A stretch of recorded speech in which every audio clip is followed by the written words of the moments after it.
Bienvenidos a los Jueves Culturales de Modusil, el sistema de bibliotecas.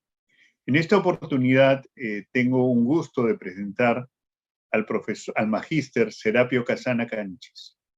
Él es un estupendo profesor nuestro que ha sido coordinador académico, ahora es profesor titular en la Cátedra de Ética, y él conoce mucho del tema que lo hemos invitado. Han desfilado a lo largo de todo este mes de octubre profesores de ética, profesores que enseñan este curso, que hace tanta falta a sociedades como las nuestras, que son sociedades cambiantes, y a sociedades del primer mundo, por cierto. Voy a hacer una breve reseña del profesor Serapio Casana. Él es filósofo, estudió en la Facultad de Teología y Civil de Lima, en la Pontificia Universidad Católica del Perú. También tiene una maestría por la Universidad de Salamanca, una maestría en filosofía y en ciencia. Por lo tanto, su agudeza mental, su apoyo para nosotros en esta tarde va a ser muy rico. A su vez ha tenido mucho trato con los negocios. Ha trabajado para una revista de economía muy importante, el Grupo Apoyo. Ha sido columnista. Y entonces creo que es un profesor que ha reunido las cualidades de poder ser un difusor de ideas, ser un pensador y ser un profesor también en nuestra casa de estudios, con la cual ya tiene algún tiempo, ¿no?, con nosotros. Más o menos serán 5 años, ¿no?, o 6. No quisiera demorar más. Él nos va a ir contando cómo quiere presentar este tema de ética profesional. Es un tema difícil por donde se aborde. Cada día se pide más ética a los profesionales, ¿no?, a los médicos, a los abogados, e incluso a los bomberos, a cualquiera, ¿no?, a las madres de familia, ¿no? Entonces, es algo que está en nuestras entretelas, es decir, dentro de nosotros. Entonces, bienvenido, Serapio, por tu generosidad. Ya hemos estado varias veces en varios eventos cuando era la presencialidad, y en esa oportunidad estamos muy a gustos. Entonces, yo te dejo para que tú ordenes la exposición.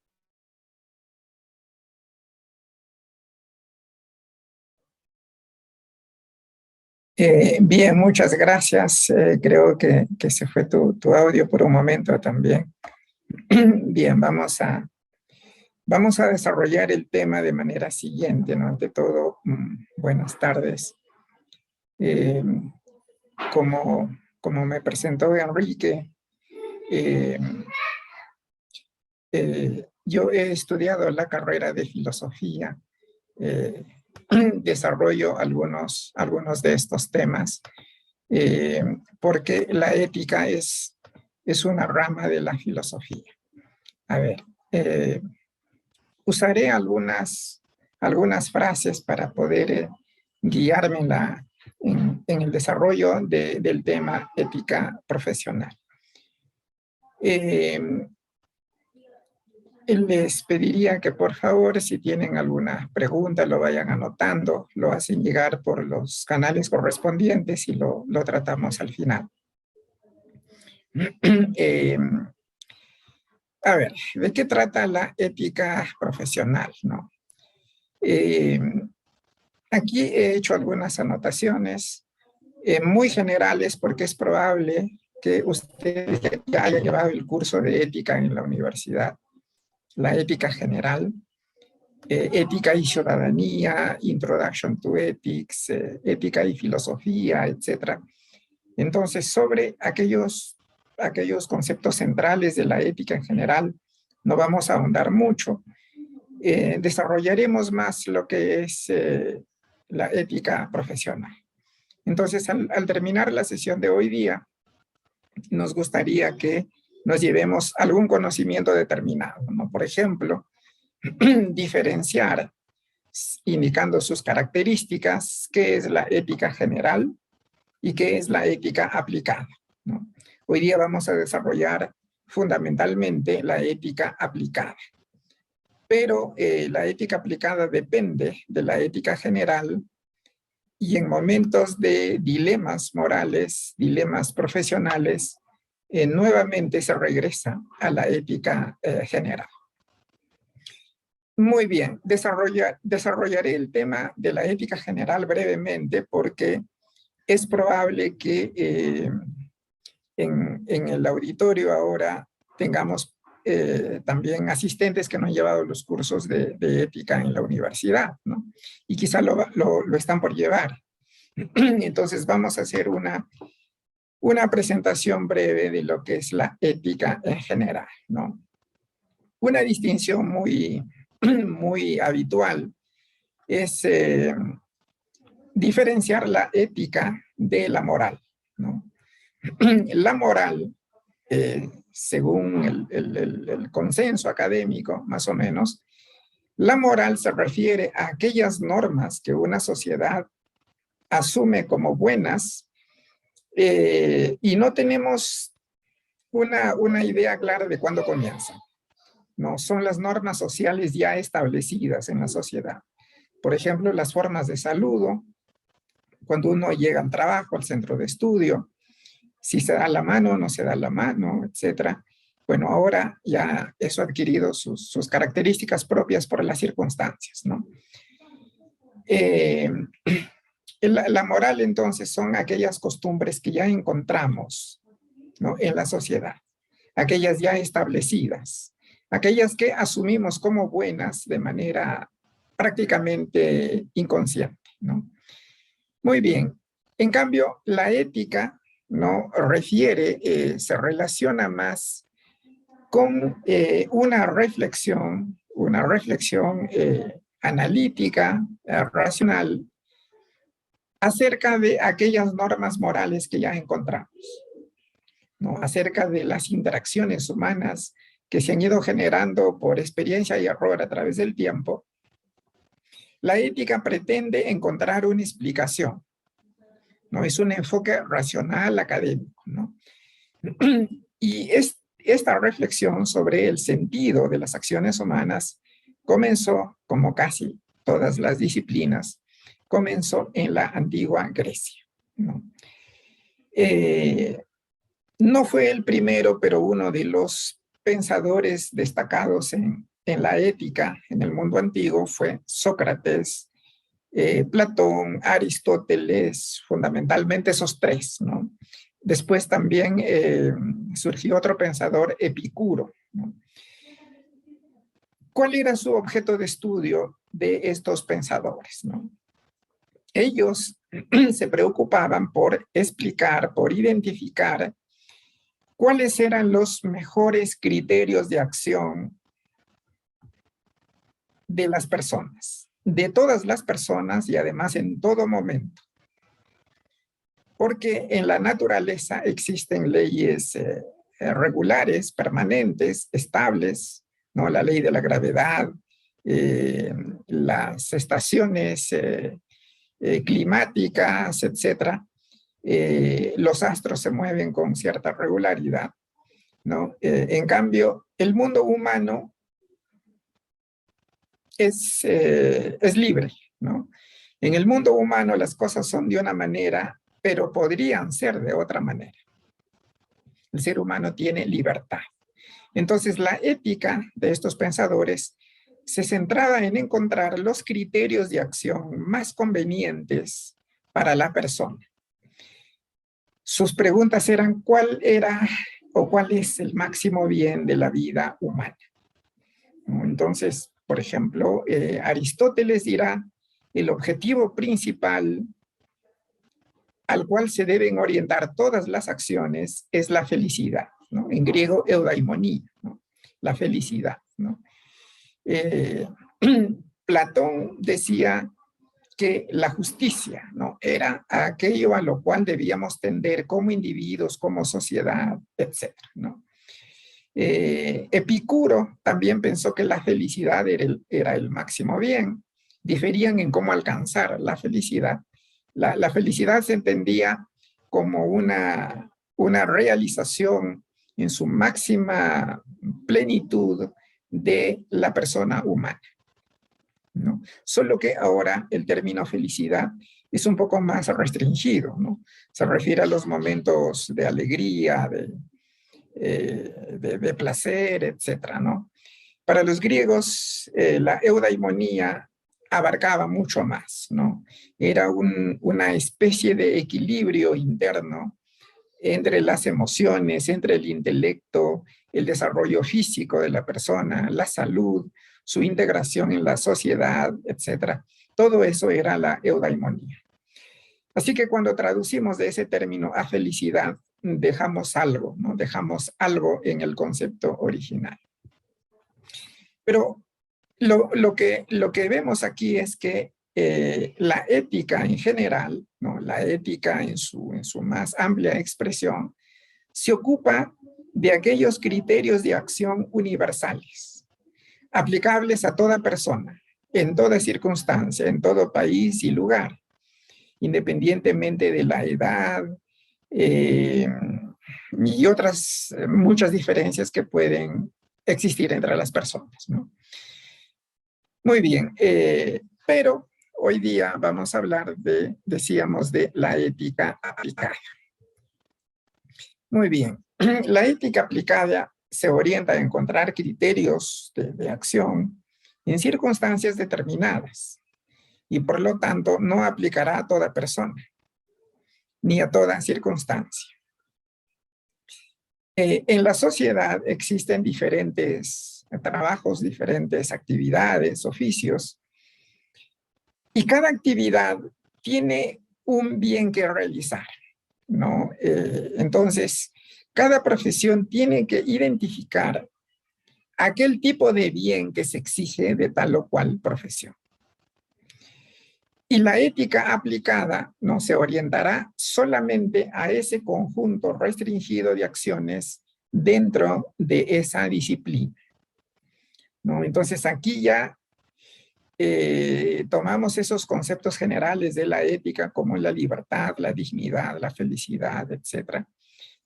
Y lo aplicamos en estos espacios más circunscritos, ¿no?, más definidos, ¿no? Por ejemplo, nos podríamos preguntar, la profesión médica, ¿qué fin tiene? ¿Cuál es el propósito, ¿no? ¿Cuál es, o en qué consiste el bien que busca la medicina? Podríamos decir en general la salud, muy bien. La medicina tiene como un bien que conseguir la salud, pero eso es muy general, ¿no? Necesitaremos encontrar, por ejemplo, de qué manera se consigue ese bien de la salud. Y luego vamos a ver algunos ejemplos. Podríamos preguntarnos también, ¿qué tipo de bien busca el derecho?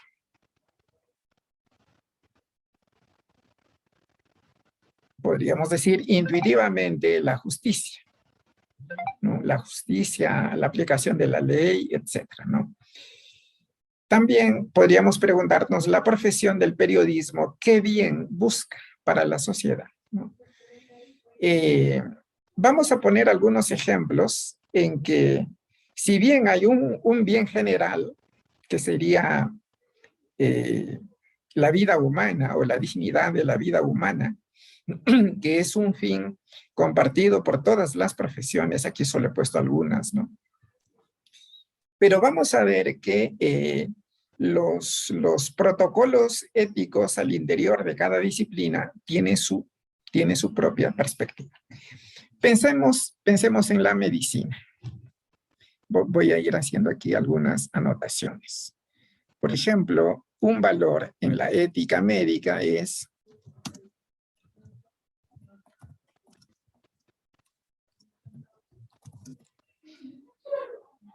o del estado de salud, ¿no?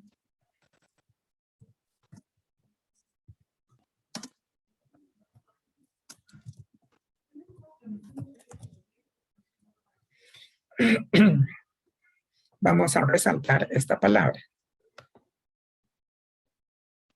Si es que, por ejemplo, yo tengo un problema de salud y necesito un certificado médico, no puedo mandar a mi familiar que me recoja el certificado médico, porque el estado de salud es algo privado, no es algo propio, es algo individual de la persona. Si requiero que alguien recoja mi certificado médico, tengo que hacer una carta de poder, notarial además, ¿no? Por otra parte, el médico tampoco puede revelar, así no entregar a ningún documento, pero éticamente no podría decir, miren, tal paciente tiene una enfermedad terminal, ¿no? Así que no le presten dinero. O tampoco puede decir, tal persona no tiene ningún problema de salud, ¿no? Porque yo lo he examinado y doy fe de eso, ¿no? Lo hará en los tribunales en determinadas circunstancias específicas, ¿no? Pero en general, su código de ética de un médico es respetar la privacidad de la salud de cualquier paciente. ¿Qué pasa con el periodismo? Vamos a poner aquí algún ejemplo.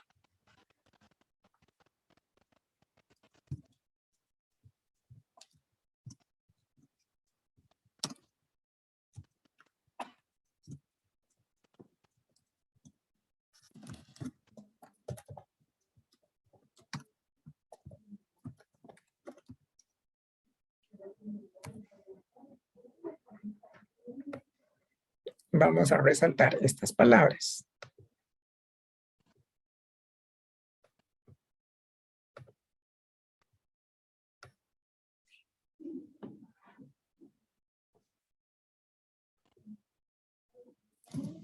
Esa privacidad está condicionada. Es decir, la ética de un periodista será diferente a la ética de un médico, ¿no? ¿En qué casos? Imaginemos que un periodista encuentra en un parque un maletín que alguien olvidó y ese maletín es público, donde está su estado de salud. Si ese estado de salud es de un presidente, de un ministro o de un gerente general de una gran empresa que cotiza en bolsa, la salud de esa persona es de interés público. Si es que es de una persona común y corriente, el periodista tiene el mismo deber de un médico, que es no revelarlo, el estado de salud de esa persona. Porque no tiene impacto en la vida de los demás. Pero si es un personaje público cuyas acciones influyen para bien o para mal en un grupo de la sociedad o en toda la sociedad, entonces el periodista tiene el deber de no mantener la privacidad, sino de publicarlo. Como verán, aparentemente una profesión tiene un valor y la otra profesión tiene un valor contrario, ¿no? En algún caso es la privacidad y en el otro caso es la publicidad. Sin embargo, no se trata de contradicciones, sino, como estamos en la ética aplicada, cada profesión tiene un bien determinado que conseguir y dependiendo de las actividades de cada profesión, de las acciones de cada profesión, hay formas como se consigue ese bien de la manera más excelente. De esto entonces trata la ética profesional, ¿no? Según mi profesión, según mi oficio, ¿no? Según mi actividad, ¿cuáles son los códigos que tengo que tener en cuenta? Y existen algunas profesiones también cuyos códigos, además de una enunciación general, requieren algún tipo de precisión. Por ejemplo, estos días estaba leyendo cómo surgen los códigos de ética en la ingeniería, ¿no? Y para eso vamos a revisar algunos de los conceptos, algunas de las características que encuentran los estudiosos en la ingeniería, ¿no? Por ejemplo, la ingeniería implica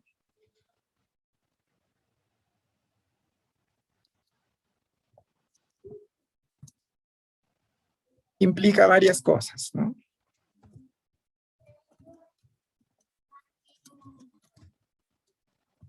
Porque la ingeniería, en su relación con la tecnología, requiere medir, requiere mensurar, predecir, proyectar, etcétera, ¿no?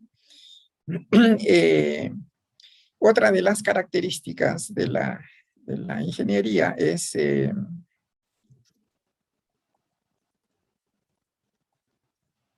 no tanto lo estético en alguna creación, un edificio, un puente, etcétera, sino la funcionalidad, ¿no? Otra de las características de la ingeniería, y aquí ya se va a relacionar con el tema que estamos viendo, es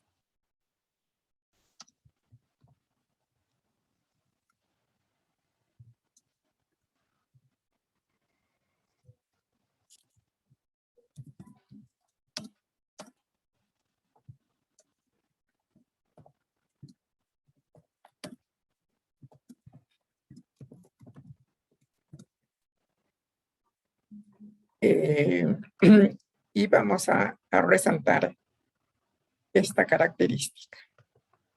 Su ser de la ingeniería, en general de todas las ingenierías, es tener estas características, manifestar estos aspectos, como otros también, solo que dentro de este conjunto quería resaltar, la escala humana es irrelevante, ¿no?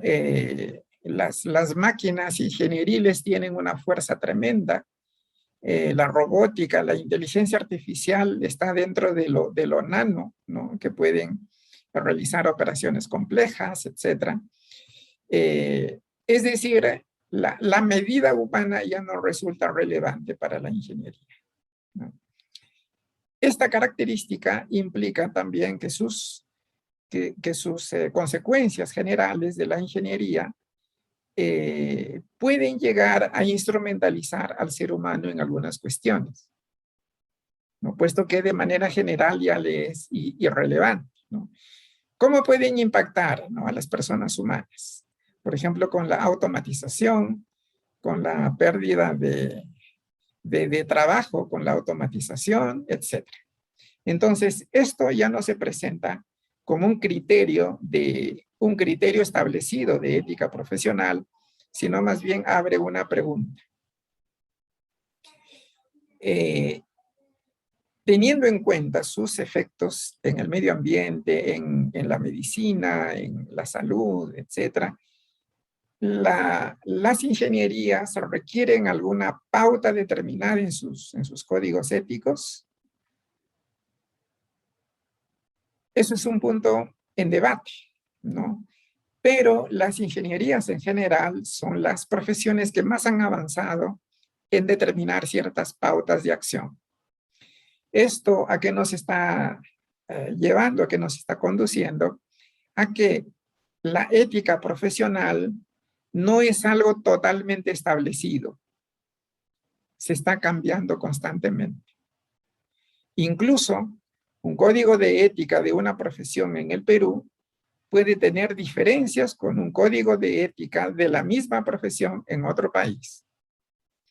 ¿Y esas diferencias a qué se deben? A que cada país tiene situaciones de riesgo distinto. Y los códigos de ética tienen que ser funcionales. Tienen que ayudar al desarrollo de la profesión en un lugar dado, en un momento dado, en una circunstancia social determinada. Y por eso los colegios profesionales están revisando periódicamente sus códigos de ética. Muy bien, entonces hasta ahí diríamos que también es un reto estar al tanto, ¿no?, de los tiempos, de los lugares, de las consecuencias que podrían tener los desempeños profesionales, ¿no? Muy bien, ahora, si hasta ahí nos parece un poco incierto, también llevemos el asunto a otro lado. A veces el Estado da ciertas pautas del desempeño profesional de cualquier actividad, ¿no? Por ejemplo, en el campo de la medicina, ¿no? Recordarán que en un periodo de pandemia, el Ministerio de Salud dio determinadas pautas.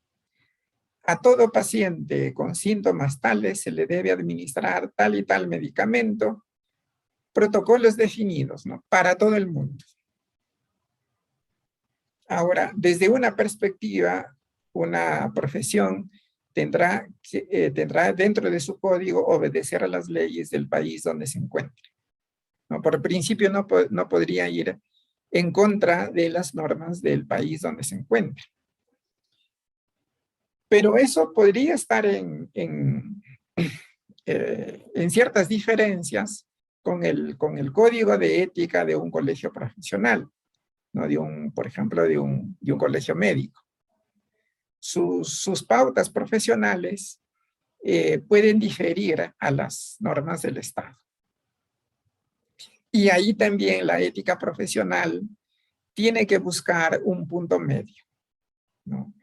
Por otra parte, ¿no? Por otra parte, existirán circunstancias en las cuales dentro del mismo código de ética profesional de un ingeniero, de un médico, de un abogado, etcétera, uno no tendrá claro cómo actuar, ¿no? Por ejemplo, habrán conocido esto que se conoce mucho como el dilema del tren, ¿no? Que se estudia más a partir de la ética utilitarista, que existen circunstancias en que los códigos de ética profesionales no pueden resolver ciertos conflictos de valor o ciertas disyuntivas.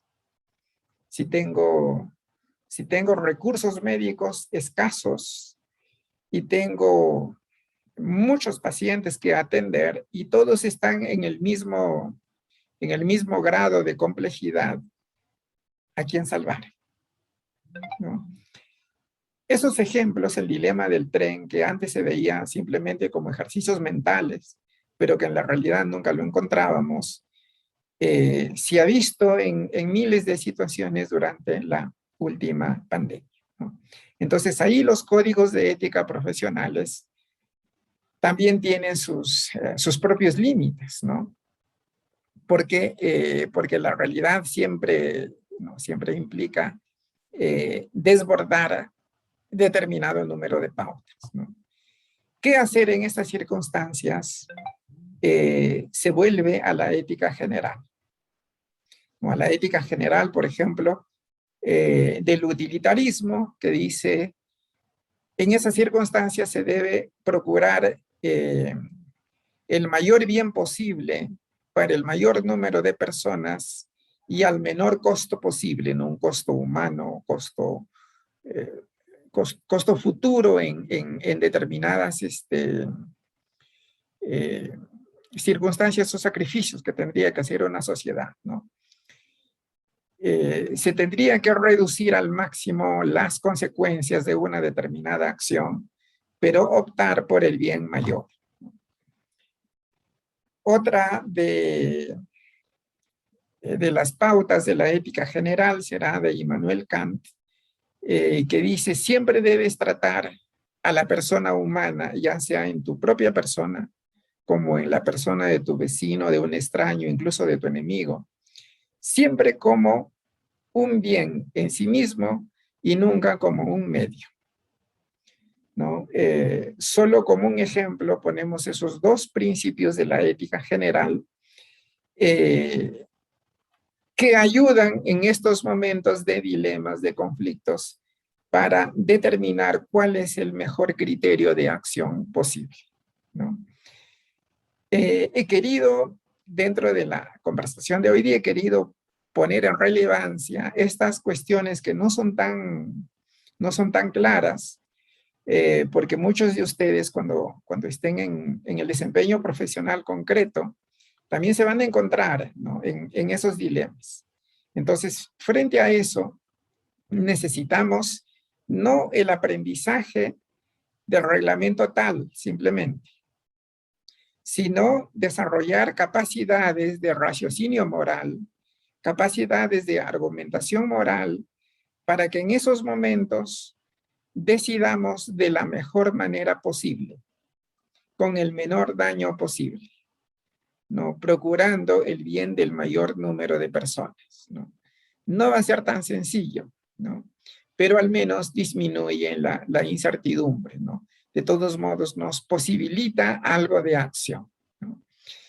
Muy bien, ahora sí me gustaría escuchar sus preguntas, comentarios al respecto.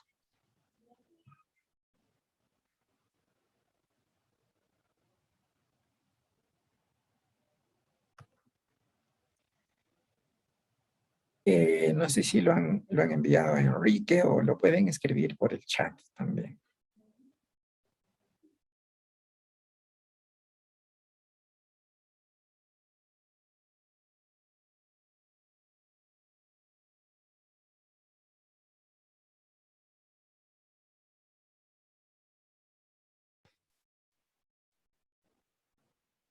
A ver, ninguna pregunta. O pueden levantar la mano también por aquí, por el Zoom. Hay una opción para ello. Mientras van pensando sus preguntas,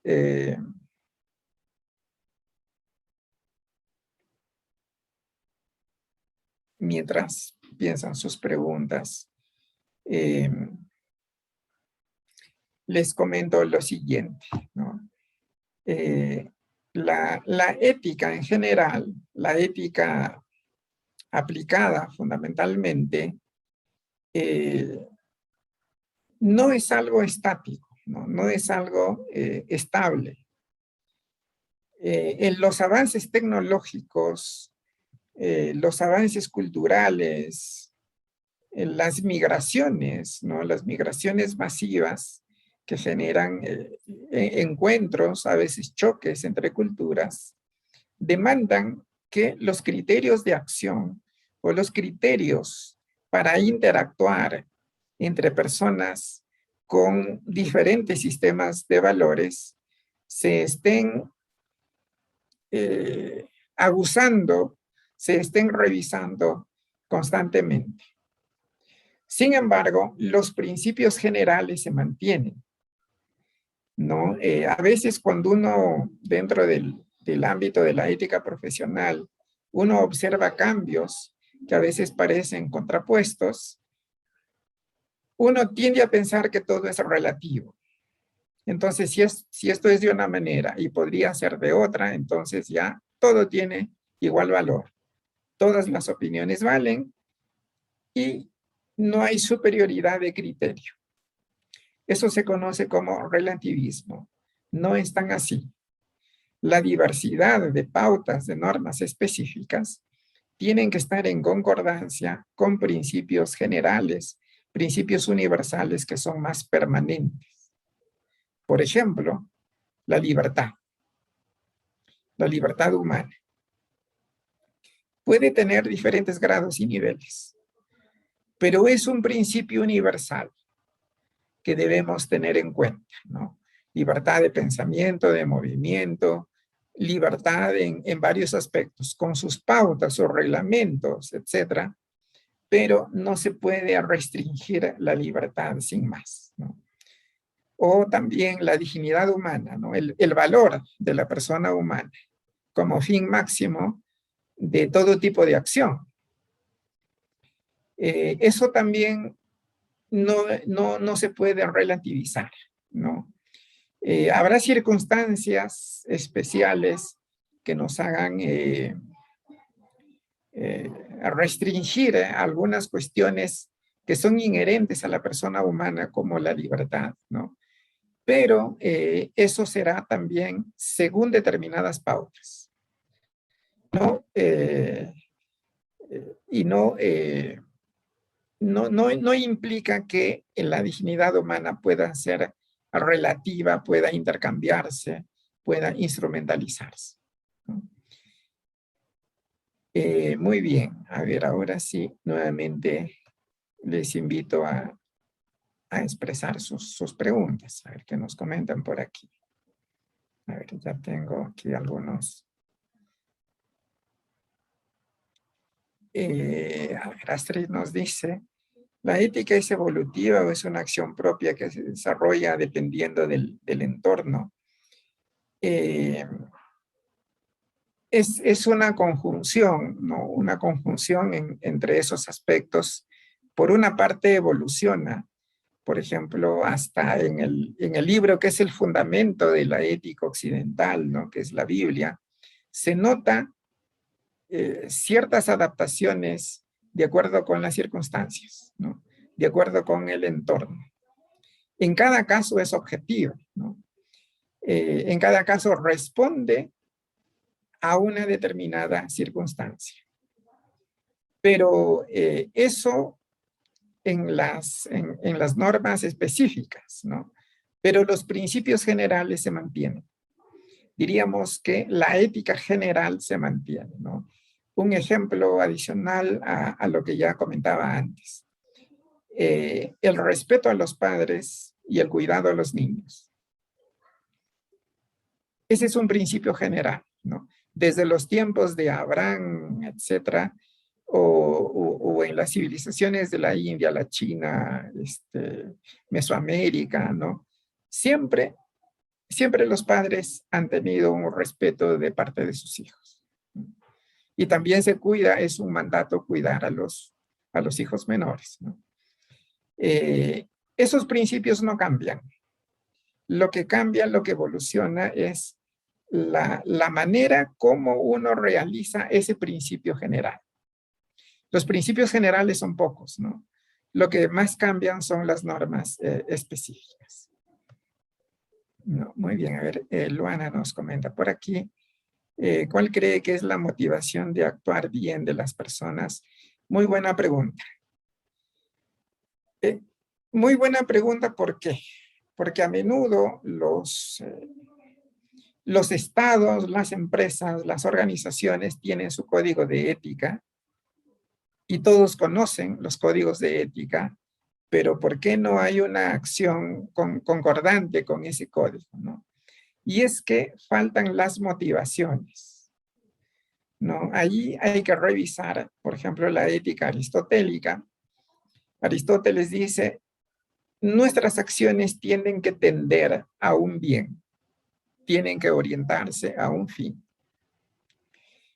En ese sentido, los códigos de ética de las profesiones, de las organizaciones, etcétera, tienen que identificar un bien determinado, realizable, ¿no?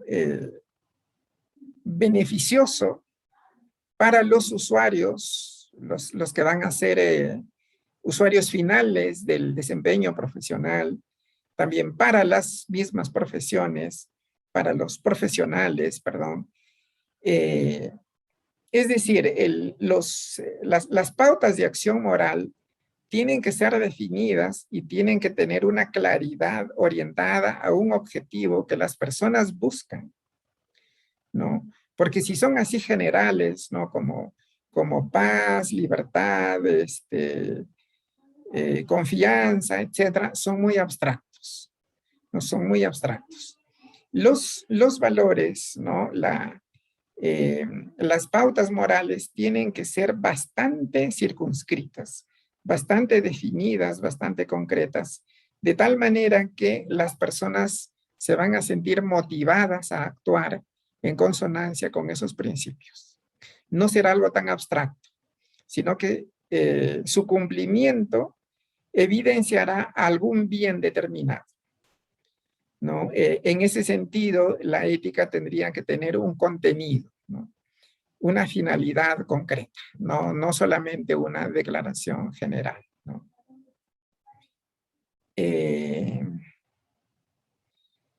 Bueno, Varela nos dice por aquí que le ha parecido interesante. Sí, muchas gracias por ello. Siempre ese es el objetivo, ¿no? que uno tiene cuando explica estos temas, ¿no? Muy bien, Alonso nos pregunta por aquí, en el área de la medicina, ¿la eutanasia se interpondría a la ética? Ya que hay cierto debate acerca de ese tema. Sí, es una excelente pregunta. Miren, porque ahí diríamos existen dos valores contrapuestos, ¿no? El caso de la eutanasia es lo que aquí se conoce como conflicto de valor, ¿no? Voy a resaltarlo. ¿Por qué razón? ¿No? Según la ética profesional de un médico, desde el juramento hipocrático, no es que el médico siempre debe procurar prolongar la vida de la persona. Contribuir a lo contrario sería faltar a ese código, ¿no? Faltar a ese principio, ¿no? Pero existe también otro valor, otro principio con respecto a la autonomía, a la dignidad, ¿no? Que proponía Kant, ¿no? Kant decía, asumir la libertad personal no es solamente una opción, sino que es un deber, ¿no? Kant decía, las normas morales deben partir del individuo, ¿no? Ser concordantes con principios universales, pero tiene que ser consecuencia de un discernimiento racional, individual, y a eso Kant llamó autonomía, ¿no? Auto por uno mismo y nomos, norma, precepto, regla, etc. Entonces la ética autonómica de Kant significaba que la norma moral, ¿no? Debe provenir del propio individuo, ¿no? De la propia persona. Por otra parte, desde la tradición utilitarista,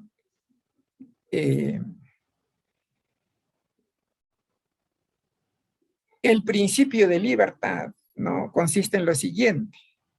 Cada persona, cada individuo puede desplegar cualquier tipo de acción, incluso si le afecta a sí mismo, siempre y cuando no afecte a otras personas. Entonces, el tema de la eutanasia cuadraría en ese principio. La acción tomada solo le afecta a la propia persona, ¿no? Pero no siempre, podríamos decir, a la familia lo puede afectar psicológicamente. Habrá casos en que una decisión de esa magnitud implique, no sé, liberarse de deudas y algunas otras cuestiones. Pero por otra parte, también está la angustia emocional, ¿no? De un paciente que esté en una circunstancia de mucho sufrimiento, ¿no?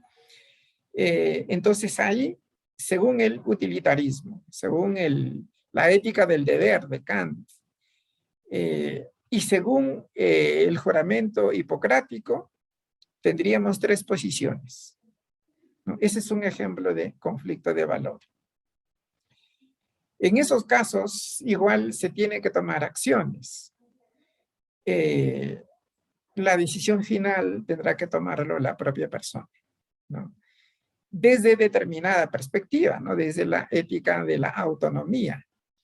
Pero tampoco ahí se llega a la mejor solución. Porque imaginemos un grupo de médicos que tenga valores distintos y que sienta que ayudar a una persona en esas circunstancias tendría alguna crisis existencial, ¿no? Existen también perspectivas religiosas al respecto y es un problema complejo, ¿no? Igual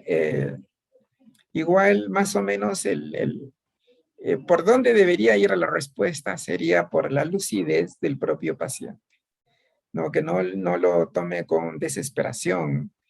Tendría que tener una salud psicológica estable, tendría que haberse agotado todo el tipo de ayudas que se le pueda otorgar. No es una decisión sencilla también, ¿no? Quien toma una decisión de esas características no es que lo haga feliz, ¿no? Lo hace en un momento de crisis, ¿no? En un momento de gran dolor, ¿no?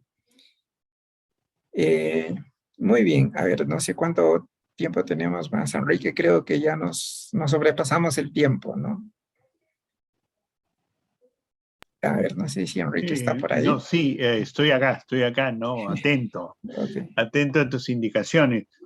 Serapio, creo que los temas de ética son tan morrocotudos, es decir, que implican muchas áreas, no solamente la medicina, la psicología, también implica la obligación del Estado, como tú ya lo has dicho, eh, y esta función poliédrica de los eventos éticos lo hace incluso más rico y a veces más delicado, ¿no?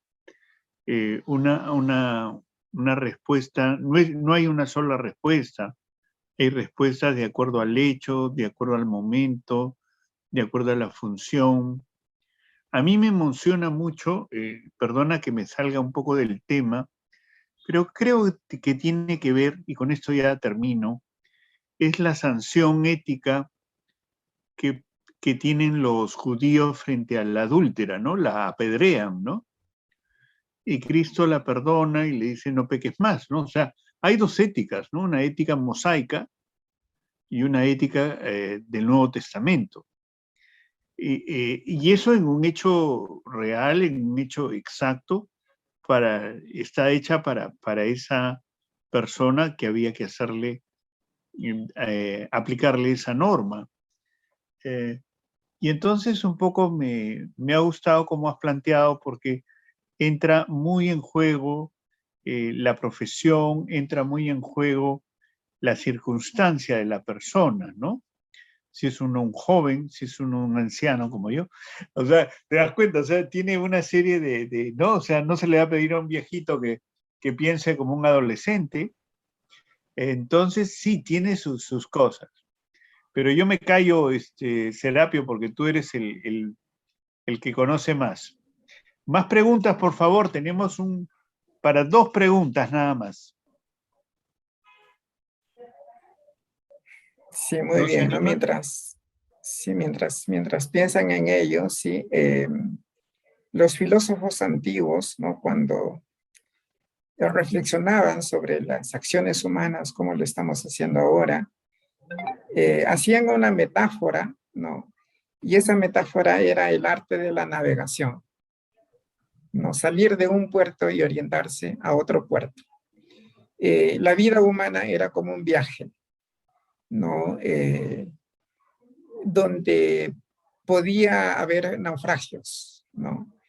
Eh, desde una perspectiva religiosa ya uno tiene las cosas más seguras, ¿no? Pero desde la razón humana estamos expuestos, ¿no? A los naufragios, ¿no? Y ahí vamos navegando, ¿no? No hay una única manera para llegar al puerto, ¿no? Así como Ulises, ¿no? Que tuvo varios vericuetos hasta llegar a Ítaca. Nosotros también en nuestra vida vamos a tener, ¿no? Esa variedad de complicaciones, ¿no? Pero es conveniente tener siempre una Ítaca, ¿no? Como en el poema de Constantino Cavafis. Esas Ítacas son las metas, ¿no? Los objetivos que uno se plantea en la vida, ¿no? Y fundamentalmente en las acciones humanas hay que prepararnos para esos momentos, ¿no? Esos momentos no tan claros, ¿no? Esos trayectos no tan directos, ¿no? Pero fundamentalmente he abordado estos puntos desde la diversidad de puntos de vista que quizá no van a ser frecuentes en su vida profesional. La gran mayoría de acciones ya tendrán una pauta determinada, pero en algunos casos surgirán estos conflictos de valor, ¿no? Y por eso quise incidir fundamentalmente en ello, ¿no? Muy bien, un gusto en haber compartido ustedes. Sí, a ver, hay una pregunta por aquí de Sí, sí, Luana. la del Sí, estribo, la del estribo. sí, nos dice, ¿cuál cree que sería el desafío del relativismo cultural en esta época? Mire, un desafío o un problema del relativismo cultural es que como no hay normas universales, ¿no? De esa premisa se deduce de que toda opinión vale igual, ¿no? Y no es así, no es así. Por ejemplo, eh, actualmente existen culturas que, circuncidan a las mujeres, a las niñas, y muchas de ellas mueren de infecciones y pasa un montón de cosas, ¿no? Es su ética, ¿no? Es lo que tienen dentro de su cultura como sus principios ya establecidos. En Occidente tenemos otra visión al respecto, ¿no? Desde la perspectiva de un relativismo cultural, diríamos que su práctica de ellos es tan igual como la nuestra, solamente son perspectivas distintas. Pero ahí estamos viendo de que un sistema de valores es más conveniente que otros. No que sea el absoluto, el verdadero, sino que un sistema tendría menos errores que el otro. ¿No? Culturas que relativizan la vida humana, eh, objetivamente no muestran de que hay grados de sistemas morales. Unos son mejores que otros, como ha ocurrido en el propio Occidente, ¿no? La vez pasada escuchaba a Steven Pinker, un investigador, un neurocientífico, que comentaba a manera de anécdota, ¿no? Que en la Edad Media se realizaban festivales donde se prendían fogatas y se arrojaban gatos vivos al fuego, y cuando estos gritaban desesperadamente, ¿no? Con ese dolor de las llamas, la gente aplaudía, moría de risa, ¿no? Eh, Eso era su cultura, ¿no? El relativismo cultural diría que esa diversión es tan igual como mirar una película, por ejemplo, ¿no? Y vemos que no es así, ¿no? No es así porque incluso aunque los animales no tengan, uno no tenga responsabilidad moral para con ellos, también según determinado enfoque de la ética, aún así un acto de esas características envilece al ser humano que lo realiza, ¿no? Entonces, hay un peligro, ¿no? Hay un peligro en el relativismo cultural, ¿no? Porque del hecho de que uno observe que ciertas normas morales van cambiando según las circunstancias, de ello se deduce de que todo es relativo. Y no es así, ¿no? Un pensador italiano, Giovanni Sartori, el más en el campo político, él dice, eh, la tolerancia no implica un relativismo. No tolerar, uno puede tolerar diversidad de los sistemas de valores, pero eso no implica que todo valga igual. Solamente que uno cree eh, ciertos principios, pero al mismo tiempo cree que otros tienen el derecho a tener sus creencias equivocadas, ¿no? Pero que esas creencias equivocadas no lleguen a dañar a las personas, ¿no? No pongan en peligro incluso nuestro propio sistema de valores, ¿no? Sí, eso podría decir por ahora, ¿no? Sobre el relativismo cultural. Muchas gracias, Serapio. Gracias por las preguntas. Ya vemos que la ética no es aburrida, más bien la ética nos motiva, nos ayuda a caminar. Por eso decimos, mi filosofía es tal, ¿no? Porque nos da luces, nos da optimismo, nos ayuda en la vida. Quería decirles que el próximo jueves cultural vamos a tener a un experto, como en el caso de Serapio, que va a tratar, un lingüista que va a tratar sobre las huellas de las lenguas africanas en el Perú. Como ven ustedes, los jueves culturales tratan de darnos algunos elementos, algunos criterios, como los que ha dado el profesor Casana, para que nosotros tengamos ideas certeras en este mundo de que no hay ninguna, no ofrece ninguna seguridad, porque dicen que todo cambia. Dice que somos una sociedad del cansancio, según un filósofo coreano de moda, ¿no? O hipersexualizado, que también lo señala él. Entonces, asistan a nuestros jueves culturales, siempre van a ser solamente de 1 hora, ya saben cómo inscribirse, tenemos los medios, damos las gracias entonces a nuestro expositor. El día de mañana, no se olviden, tenemos viernes de recital, tenemos a un poeta fantástico, a Florentino Díaz, que es concejal, o sea, un poeta político, ¿no? Una cosa bien simpática para que vean, ¿no?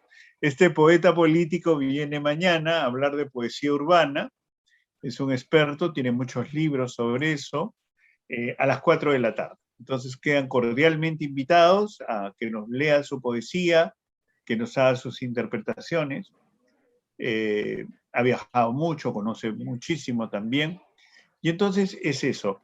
Les ruego, por favor, que estén atentos a nuestros avisos, tanto en Facebook como en Infosil, y renovamos que Serapio nos haya puesto serios para tratar los temas serios de la vida, porque no todo es así divertido, sino también hay que ponerse un poco serio, no compungidos, sino serios para entender bien.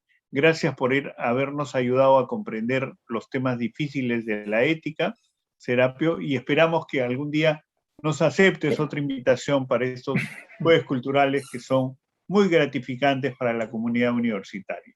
Ya saben. Bien, muchas gracias también, muchas gracias a todos los presentes. Gracias, Enrique, por la invitación y a sus órdenes, cuando gusten. Gracias, le damos las Un gusto gracias enorme. entonces desde Modusil, el sistema de bibliotecas, a Susana Valverde, a Mónica Morales y a Alfredo Correa, que nos han permitido llegar a ustedes. Muchas gracias con todos. Muchas gracias.